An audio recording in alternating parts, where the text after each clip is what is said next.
Halo semua, kami dari kelompok 6 akan mempersembahkan video materi tentang revolusi dan pergerakan nasional Indonesia. Berikut video pembahasannya.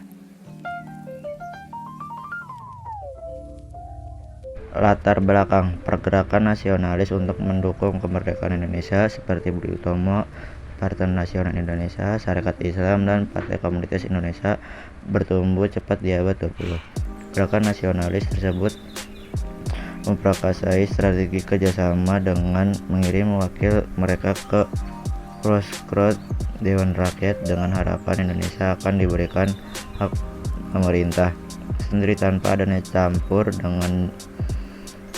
tangan dari Belanda, sedangkan gerakan nasionalis yang dipimpin oleh Soekarno, Hatta, dan dua orang mahasiswa nasionalis memiliki cara non-kooperatif. Mereka menuntut kebebasan Indonesia dari Belanda. Sekutu termasuk Belanda membentuk suatu badan komando militer bernama Allied Forces for Netherlands Indies atau AFNEI untuk kembali merebut kekuasaan di Indonesia. Mengetahui hal tersebut, tanah air tentu tidak tinggal diam. Masyarakat mulai bergerak untuk melakukan perlawanan yang berujung terjadinya perjuangan revolusi Indonesia. Proses berlangsungnya jadi banyak tuh, mulai dari tahun 1945 sampai 1949 tentara Inggris yang berkeliling di Indonesia, tapi Indonesia nggak serta terima dong sama Belanda yang menduduki Indonesia lagi.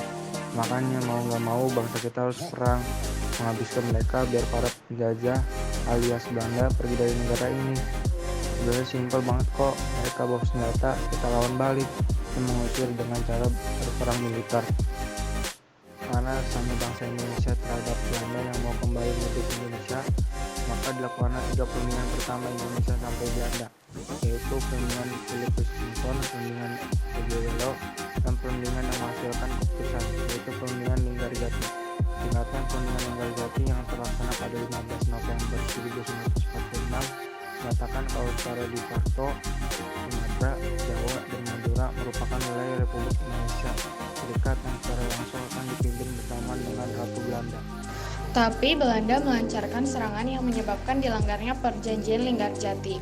Nyebelin ya, udah welcome untuk jadi teman lagi malah ngelunjak.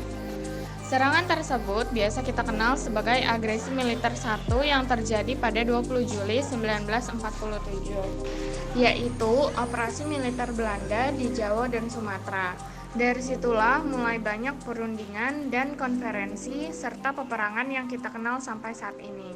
Kayak perjanjian Rumroyen, konferensi Meja Bundar, Palagan Ambarawa, dan masih banyak lagi.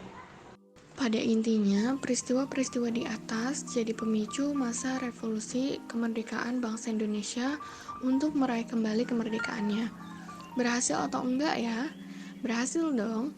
Indonesia berhasil mengusir kembali Belanda setelah konferensi Meja Bundar pada 23 Agustus 1949 hingga 2 November 1949 di Den Haag, Belanda.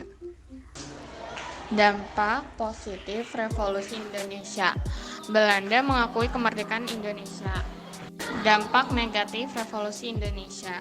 Banyaknya penduduk Indonesia yang meninggal dunia, yakni sekitar 45.000 hingga 100.000 jiwa dari pihak tentara, serta sekitar 25.000 hingga 100.000 dari pihak sipil. Selain itu, dari pihak tentara Inggris diperkirakan meninggal dunia sekitar 1.200 jiwa, dan sekitar 5.000 jiwa meninggal dunia dari pihak tentara Belanda.